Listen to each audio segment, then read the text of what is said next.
I don't usually talk about humans on this channel, so today is a rarity, but it seems like humanity is its own worst enemy. Let's take a nosedive into some of the worst things that humans have done for the environment.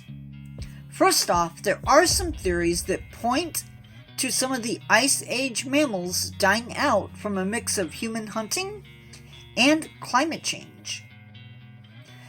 From the 15th century to the 17th century, we entered into the Age of Discovery.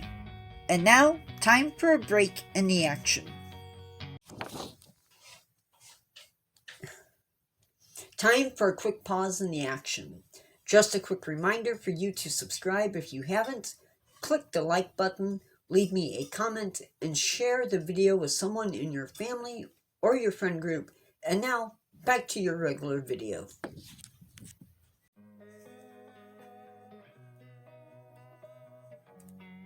Europeans loaded up ships and set off to discover the world, but they didn't leave port alone. It wasn't uncommon for rats to be on board, and even livestock were on the ships, things like pigs and goats, maybe horses.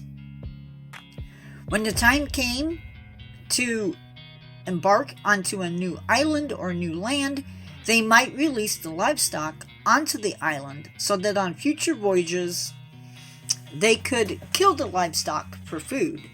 But this also introduced these animals to the islands that never had to deal with animals like goats or pigs. Now, some islands even had rats introduced to them, not on purpose though. Many of these islands didn't have rats on them, and this introduction would prove to be disastrous for wildlife. Now, in some cases, they also introduced house mice. Rats would eat eggs and other wildlife, while goats ate plants and perhaps other wildlife as well. Now, people would also hunt the wildlife or take specimens for study back to Europe. Sometimes these hunting trips meant taking animals to the brink, like the dodo, or even animals like the Galapagos giant tortoise were hit hard. Now, in the case of the dodo, they were actually wiped out.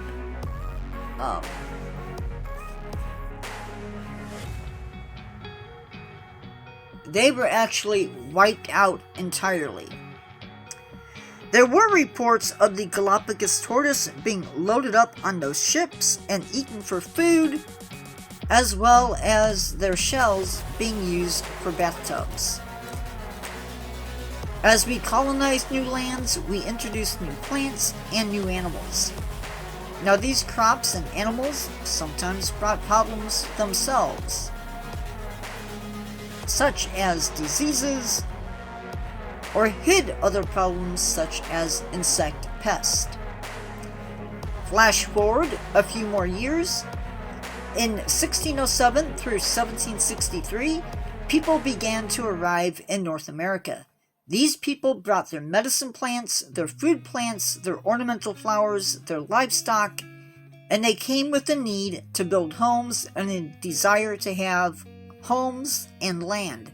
So we carved out homes in a new land. This meant falling trees and removing wildlife in some cases.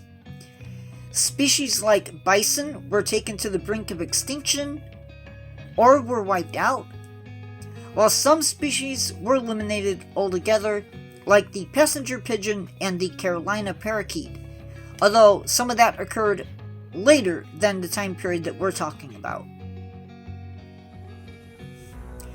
Others were wiped out from one side of the United States, like the eastern cougar, wolves, bears, and others. We removed predators to avoid them taking our livestock, and we feared them. We also introduced animals to make the New World feel like home.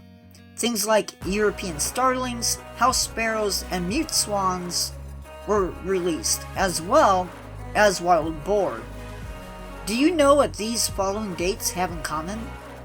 1846, 1862, 1870, 1907, 1930s, In 1945, the answer is plastic.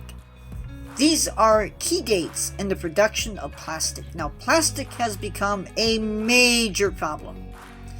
It can take 20 to 500 years for plastic to decompose.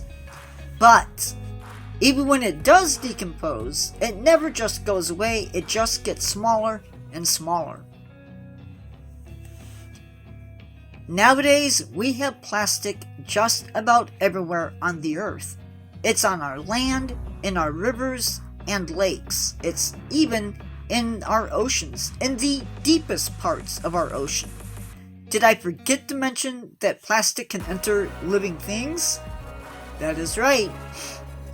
You and me more than likely have microplastic floating around inside our bodies. And there seems to be a never-ending supply of it. In 1859, Edwin Drake of the Pennsylvania Rock Oil Company drilled the first oil well in Pennsylvania.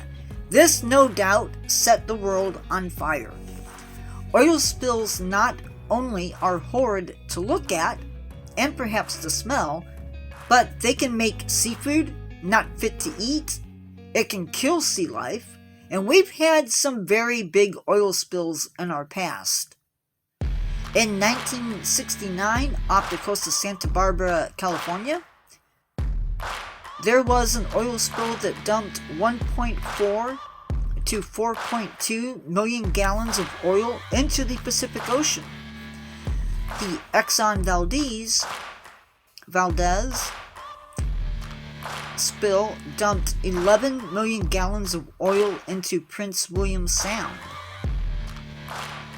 It was the largest oil spill and one of the worst environmental disasters in the history of the United States. Now, but even that doesn't touch the Deepwater Horizon oil spill. It dumped enough oil to fill 200 Olympic-sized swimming pools, or 134 million gallons of oil into the Gulf of Mexico. We are not done yet, my fellow travelers. Since 1978, the Amazon has lost over 185 million acres of forest.